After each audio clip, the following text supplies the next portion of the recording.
இதுதான் மரபா, என்ன செயல் இதெல்லாம் அப்படின்னு சொல்லி பல கட்சிகள் தாவைக்காவை நோக்கி பல கேள்விகளை கேட்டுட்டு இருக்காங்க. அதுல முக்கியமான ரொம்ப ரொம்ப முக்கியமான ஒரு விஷயம் என்ன அப்படின்னா, கரூர்ல 41 உயிரிழப்பு அப்படிங்கிற விஷயம் எல்லாரும் அறிந்தது தெரிந்த ஒரு விஷயம் தான். ஆனா அந்த மக்களை நேரில் வந்து பாக்குறேன் அப்படின்னு சொன்ன விஜய் அவர்கள் நாளைக்கு, அதாவது 27ஆம் தேதி அன்று மகாபலிபுரத்துல வாங்க, நம்ம வந்து ஒரு பிரைவேட் ஹோட்டல்ல மீட் பண்ணலாம் அப்படின்னு சொல்லி சொல்றாரு.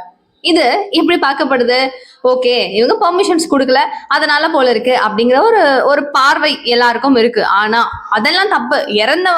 அவங்க இறந்து போறவங்க வீட்டுக்கு போயிட்டு என்ன ஆச்சு அப்படின்னு சொல்லிட்டு துக்கம் விசாரிப்பது தானே மரபு அப்படின்னு சொல்லிட்டு அனைத்து கட்சிகளும் குண்டா வாரி போட்டுட்டு இருக்காங்க. தமிழக வெற்றி கழகத்துக்கு இதுக்கப்புறம் நாங்க சப்போர்ட் பண்ணவே மாட்டோம், என்ன வேலை பார்த்துட்டாரு அப்படின்னு சொல்லிட்டு இன்ஃபேக்ட் விர்ச்சுவல் வாரியர்ஸ் அப்படின்னு சொல்லக்கூடிய ஒரு ஐடி விங்காகவே இயங்கக்கூடிய தமிழக வெற்றி கழகத்தை சார்ந்த ஒரு நபர்களும் கோபப்படும் அளவுக்கு தூண்டப்படுவது யார் அப்படிங்கறத டீடைல்டா டீகோட் பண்றேன். மிஸ் பண்ணிடாதீங்க, லாஸ்ட் எண்ட் வரைக்கும் ஸ்கிப் பண்ணாம பாருங்க. அனைவருக்கும் வணக்கம். நீங்க பார்த்துட்டு இருக்கிறது கல்கரி நியூஸ் அண்ட் நான் தீபிகா. விஜய் அவர்களுடைய மௌனம் ஏன்? எதுக்காக அவர் எதுவுமே பேசல? தற்போதைய மனநிலை என்னவா இருக்கு அப்படிங்கிற கேள்விகளோட சிபிஐ வரணும் அப்படிங்கிறது ஒரு பெரிய ஆசையா, ரொம்ப ஒரு பெரிய ஆசையா அவருக்கு இருந்துச்சு. சோ சிபிஐ என்கொயரிக்கு நாங்க கேட்கல, உச்சநீதிமன்றத்தை தான் அணுகணும் அப்படின்னு சொல்லியிருந்தாலும் அவங்க யோசிச்சது, அவங்க மனசுல நினைச்சது சிபிஐ என்கொயரி இருந்தா பெட்டர் அப்படிங்கிறது. சோ அவங்க நினைச்ச மாதிரியே வந்துருச்சு. இதுல முக்கியமான ஒரு விஷயம், இது எல்லாத்தையுமே தூரம் வச்சுட்டு முக்கியமான விஷயம் மட்டும் நம்ம பேசுவோம். இதுல விஜய் கரூர் போகாம இருக்கிறதுக்கான காரணம் என்ன? விஜய் ஏன் போகல? அது வந்து ஒரு ஆப்வியஸா உங்க எல்லாருக்கும் இருக்கிற ஒரு கேள்விதான், எனக்கும் இருக்கிற ஒரு கேள்விதான். சோ இன்னைக்கான தேதிக்கு எலெக்ஷன் டைம் கிட்ட வர இருக்கிற சூழ்நிலையில இவரு இன்னும் வந்து பிரச்சாரம் அப்படிங்கறது இன்னும் நிறைய இடங்கள்ல வைக்கவே இல்லை, இன்னும் ஸ்டார்டே ஆகல. சோ நல்லா சூப்பரா போயிட்டு இருந்தது. இன்னைக்கு வந்து ஞாயிறா, நேத்து பாருங்க சனிக்கிழமெல்லாம் நேரத்துக்கு சூப்பரா ஒரு பிரச்சாரம் முடிஞ்சிருக்கணும், நம்ம அதை பத்தி பேசிட்டு இருந்திருக்கணும். செம்ம மாசா அரசியல் சூடு பிடிச்சு போயிருந்திருக்கும். ஒரு தலைவர்கள் ஒரு கருத்து சொல்ல வேற மாதிரி போயிருக்கும். ஆனா இன்னைக்கான அரசியல் களம் அப்படிங்கிறது எடப்பாடியார் நெற்பயிர்களை பத்தி பேசுறதும், அவங்க அப்படியெல்லாம் பண்ணல, நாங்க ரொம்ப நிறைய வந்து நெற்பயிர்கள்லாம் வந்து கொள்முதல் பண்ணிட்டு இருக்கோம், நெல் மூட்டைகளை கொள்முதல் பண்றோம், அவங்க வந்து பொய் சொல்றாங்க அப்படிங்கிற அமைப்பு தான் போதே தவிர உண்மையான விஷயங்கள் என்ன அப்படிங்கிறது தெரியல. இன்ஃபேக்ட் அண்ணாமலை அங்கங்க வாய் திறந்து நிறைய விஷயங்களை பிளாஸ்ட் பண்ணும் சூழ்நிலையில அந்த மனுஷன் எங்க போனாருன்னு தெரியல. என்னதான்டா நடக்குதுங்க அப்படின்ற மாதிரிதான் மக்களுடைய மனநிலை டோட்டலா இருக்கு. இதுல கரூர் விவகாரம் குறித்து திரும்பவும் வைரலா ட்ரெண்டிங்கா பேசக்கூடிய விஷயமா விஜய் போல அப்படின்னா போறதுக்கு என்ன வாய்ப்பு இருக்கு? விடுறீங்களா? சொல்லுங்களேன், விடுறீங்களா அப்படிங்கிறதுதான் அவங்களோட தரப்புல இருந்து கேட்கக்கூடிய கேள்வி. சோ எங்களுக்கு பெர்மிஷன்ஸ் கொடுத்த உடனே மக்களாகி எல்லாரையும் நான் பாக்குறதுக்கு வரேன், 41 குடும்பங்களையும் பார்க்க நான் வரேன் அப்படின்னு சொன்ன விஜய் அவர்கள் இன்னைக்கு நீங்க இங்க வாங்க அப்படின்னு கூப்பிடுறாருன்னா, இதுக்கப்புறம் என்னால ஒண்ணும் முடியல, நான் எவ்வளவோ ட்ரை பண்ணிட்டேன் உங்களெல்லாம் பார்க்க முடியல, இதுக்கப்புறம் தயவு செஞ்சு நான் உங்களை எல்லாரையும் ரொம்ப சேஃபா கூட்டிட்டு வந்து நான் இங்க வச்சு உங்களை மீட் பண்ணி உங்களுக்கு தேவையான விஷயங்கள் நான் செய்யறத வாக்குறுதிகள்லாம் கொடுத்துட்டு நான் அனுப்புறேன், நீங்க வந்துருங்க, எங்கேயாச்சும் வாங்க, நான் உங்களை பார்த்தாதான் எனக்கு திருப்தியா இருக்கும் அப்படின்னு சொல்லிட்டு விஜய் அவர்கள் அவங்கள பிளான் பண்ணி கூப்பிட்டிருக்காரு. அண்ட் இன்னைக்கு ராத்திரி யோசிச்சு பாருங்க, விஜய் அவர்களுடைய மனநிலை எப்படி இருக்கும். அந்த குடும்பத்துல ஒரு பெரிய இழப்பு நடந்திருக்கு, ஈடு சொல்லவே முடியாது, நீ என்ன அசால்ட்டா பேசுறியான்னு கேட்டீங்கன்னா, நம்ம என்ன பேசினாலும் அதற்கான ஈடு இணை அப்படிங்கிறது கிடையாது. ஆனா தன்னாலதான் இது நடந்துச்சோ அப்படிங்கிற ஒரு குற்ற உணர்ச்சியின் பேரில விஜய் அவர்களுடைய மனநிலை எப்படி இருக்கும்? நம்ம இந்த கட்சி அந்த கட்சிலாம் நம்ம பேச வரலங்க, சும்மா யோசிச்சு பாருங்க. தமிழக வெற்றி கழகத்தினுடைய தலைவர் விஜய் அவருடைய பரப்புரையில 41 உயிர்கள் போயிருக்கு அப்படிங்கும் போது யாராலையாக வேணாலும் இருந்திருக்கலாம், நடந்திருக்கலாம். ஆனா அவருடைய பரப்புரையில அப்படிங்கிற ஒரு குற்ற உணர்ச்சி கண்டிப்பா அவருக்கு இருக்கும். நாளைக்கு அவங்களை மீட் பண்ணி பேசினா மட்டும்தான் அந்த குற்ற உணர்ச்சி குறையும். திரும்பவும் என்னோட பரப்புரையை நான் ஸ்டார்ட் பண்ணுவேன் அப்படிங்கிற ஒரு ஸ்ட்ராட்டஜில தான் மேபி விஜய் அவர்களுடைய பயணம் இருக்கலாமோ அப்படிங்கிறதும் சொல்லப்படுது. சோ அவர் ஏன் போல அப்படிங்கிறதுக்கு நான் இன்னும் கரெக்டான ஒரு பதில் சொல்லல. கரெக்டா சொல்லணும் அப்படின்னா, பெர்மிஷன்ஸ் அப்படிங்கிறது கரூர்ல மண்டபம்லாம் ஆரம்பிச்சிருக்காங்க. தமிழக வெற்றி கழகம் மண்டபம் ஒரு மண்டபத்துக்கும் போன் பண்ணி கேட்டிருக்காங்க. ஓகேங்க அப்படின்னு சொன்னவங்க மார்னிங் சொன்ன ஒரு ஓனர்ஸும் ஈவினிங்கே கால் பண்ணி இல்லைங்க முடியாதுங்க அப்படின்னு சொல்றதோ, அடுத்த கட்டமா சரி ஏதாவது காலேஜஸ் கேட்கலாமே, கொஞ்சம் குட்டி காலேஜஸ் கேட்கலாமே அப்படின்னு சொல்லி கேட்கும் போது அவங்களும் சேம் ரியாக்ஷன். இது எப்படி ஒர்க் அவுட் ஆகும்? போலீஸ் ஒரு பக்கம் சரிங்க நீங்க என்ன வேணா என்னங்க இப்படி எல்லாம் பண்றீங்க வந்து பாருங்க அப்படின்னு சொல்றதும், அண்ட் பாஜக தரப்புல அண்ணாமலை சொல்லியிருந்தாரு ஒரு விஷயம், யோசிச்சு பாருங்களேன். அவர் சொன்ன விஷயம், நீங்க என்னங்க அவர் பேசிட்டு இருக்காரு, கரூர்ல ஏன்னா பூச்சாண்டியா இருக்காங்க, எங்க ஊருங்க அது, மக்கள் தைரியமா எல்லாருமே பாக்கிறதுக்கு ஃபேஸ் பண்றதுக்கு ரெடியா இருக்கிற நேரத்துல விஜய் என்ன அப்படி சாப்பிடுவாங்களா, பூதமா இருக்கு அப்படி இப்படின்ற வார்த்தைகளை யூஸ் பண்ணியிருந்ததுதான். நீங்க போங்க அங்க பாக்குறதுக்கு யாருங்க தடுக்க போறா அப்படின்னு சொன்ன சுச்சுவேஷன்ல மண்டபம் தர்றதுக்கு அவர் சொன்ன ஒரு வார்த்தை, எங்களுக்கு ஃபோன் பண்ணி கால் பண்ணி கேட்டாங்க, சார் இந்த மாதிரி மண்டபம் கேட்குறாங்க, நம்ம கொடுக்கலாமா அப்படின்னு. அண்ணா உங்களோட மண்டபம் பிரைவேட் மண்டபம் உங்களுதுண்ணே, நீங்க கொடுங்க, நம்மள்ட்ட எல்லாம் ஏங்க கேட்குறீங்க அப்படின்னு சொன்ன ஒரு வார்த்தை.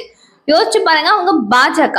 ஓகே, பாஜக இப்போ வந்து அவங்க ஆண்டிட்டு இருந்தாலும் கரூர்ல அதிக அளவுல ஒரு ஒரு பெரிய புயலின் தாக்கம் மாதிரி திமுகவினுடைய தாக்கம் தான் அதிகம், திமுகவினுடைய ஆட்கள் தான் அதிகம். இந்த சுச்சுவேஷன்ல பாஜகவில் அங்கங்க இருக்கிற மண்டபமே கொடுக்கல அப்படின்னா முழுக்க முழுக்க திமுகவாவே இருக்கிற அவர்கள் எப்படி கொடுப்பாங்க?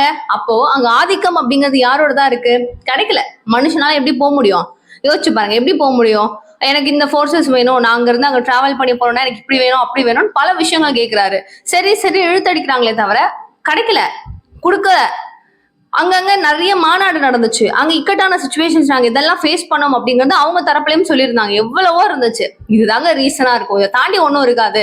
இதுக்காக தான் மக்களை வாங்க நான் உங்களை பாத்துடுறேன் அப்படின்னு சொல்லிட்டு விஜய் கூப்பிட்டு இருக்காரு. இதுக்காக தான் அவர் கரூர் போர்ல அப்படிங்கறது கூடுதலா பல பேர் சொல்ற தகவல். அண்ட் நம்மளா யோசிச்சாலும் அதுதான்ப்பா உண்மை அப்படின்னு தான் தோணுது. கரூர்ல மட்டும் ஏன் நடந்துச்சு? கிட்டத்தட்ட 5 இடங்கள்ல பிரச்சாரம் முடிச்சோம், கரூர்ல மட்டும் ஏன் நடந்தது அப்படிங்கிற ஒரு கேள்வியோட வீடியோ வந்து விஜய் அவர்கள் வெளியிட்டு இருந்தாரு.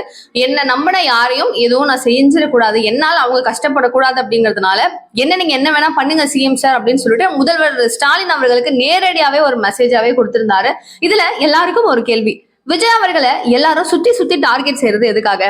ஒரு பக்கம் நாம் தமிழர் கட்சி சும்மாவா வெளுத்து விட்டுட்டு இருக்காரு, இன்னைக்கும் சீமான் அவர்களுடைய பேச்சு அப்படிங்கிறது பொருளை வச்சுட்டு இருக்கு. அடுத்த கட்டமா முதலமைச்சர் ஸ்டாலின் அவர்களுடைய கட்சியான திமுக அப்படிதானா அப்படின்னு கேட்டீங்கன்னா வெளுக்குறாங்கன்னா சும்மா எல்லாம் கிடையாது, அவங்க அப்படியே சொல்றாங்களோ இல்லையோ செயல்பாடு மிக அதிக அளவுல இருக்கு. அதிமுக நாங்க கொஞ்சம் உங்க கூட அப்படியே சோப்பு போடுற மாதிரி போடுவோம், நீங்க வாங்க அப்படின்னு கூப்பிடுற அளவுக்கு தான் இருக்கு. தமிழக வெற்றி கழகம் அதிமுக கூட இணைஞ்சிட்டாங்க அப்படின்னா மாபெரும் வெற்றி.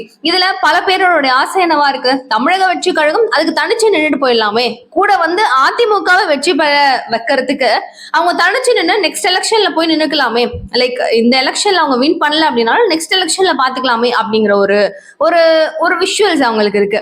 இன்னொரு பக்கம் நம்மளோட இலக்கு திமுகவை கீழே தள்ளணும், சோ நீங்க வாங்கண்ணா, நீங்க போய் தைரியமா அதிமுக கூட இணையங்கண்ணா அப்படின்னு சொல்றதும் பாஜக இருக்கிறதுனால கொஞ்சம் யோசிக்கிறோம் அப்படிங்கிற மாதிரி எல்லாம் ஒரு ஸ்ட்ராட்டஜிஸ் அங்க யூஸ் பண்ணிட்டு இருக்காங்க.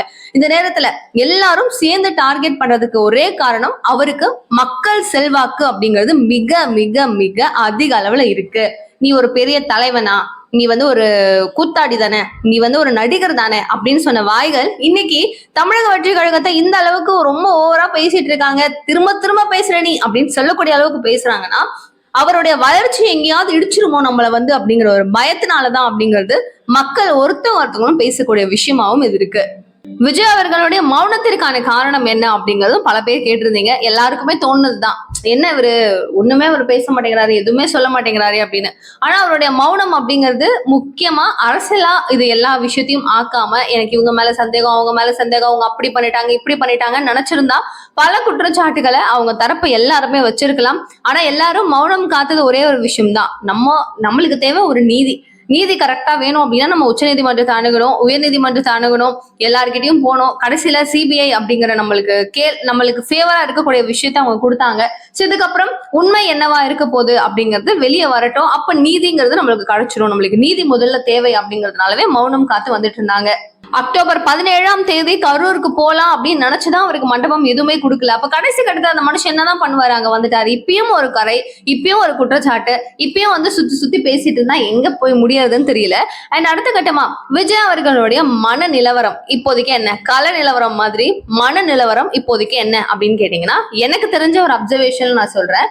இப்போதைக்கு அவருக்கு வந்து முழுக்க முழுக்க எங்கெல்லாம் பரப்புரை நடந்துச்சோ அங்க எல்லாமே சேஃப்டியா நடந்தது. ஆனா கரூர்ல மட்டும் இந்த மாதிரி ஒரு அசம்பாவிதம் அப்படிங்கிறது நடந்துருச்சு, நம்மளால நடந்துருச்சு. அந்த மக்களை பார்க்கணும், பேசணும், அவங்க கிட்ட இருக்கிற எல்லா பிரச்சனைகளையும் சொல்லணும், சொல்லிட்டு அவங்க மனநிலை என்ன அப்படிங்கறத நான் புரிஞ்சுக்கணும். அதுக்கப்புறம் தான் எனக்கு எதுவாக இருந்தாலும் அப்படிங்கறதுல ரொம்ப ரொம்ப ஸ்ட்ராங்கா இருக்கானா.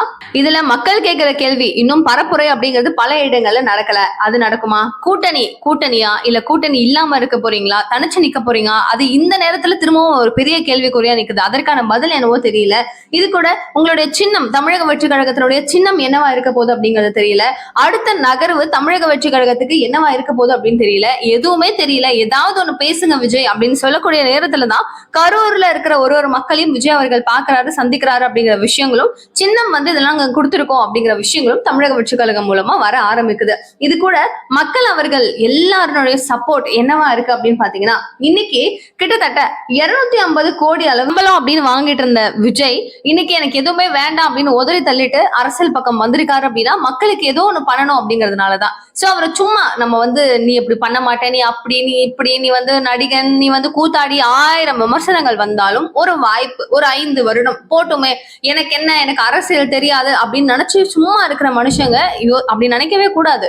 ஏன்னா நம்ம குடிக்கிறோம் பாருங்க பால் பாக்கெட், அதுல இருந்து ஆரம்பிச்சு நம்மளுடைய ஒரு சோப்பு எல்லாமே, இப்ப ஈவன் ஜிஎஸ்டி குறைச்சாங்க பாத்தீங்களா, எவ்வளவு பெரிய ஒரு ஒரு ஒரு பெரிய ஒரு மாதிரி ஒரு பிளக்சுவேஷன்ஸ் அப்படிங்கிறது எப்படி இருந்திருக்கு. அது நம்மளுடைய வாழ்வாதாரத்துல எவ்வளவு பெரிய ஒரு டிஃபரன்ஸை உருவாக்கி கொடுக்குது.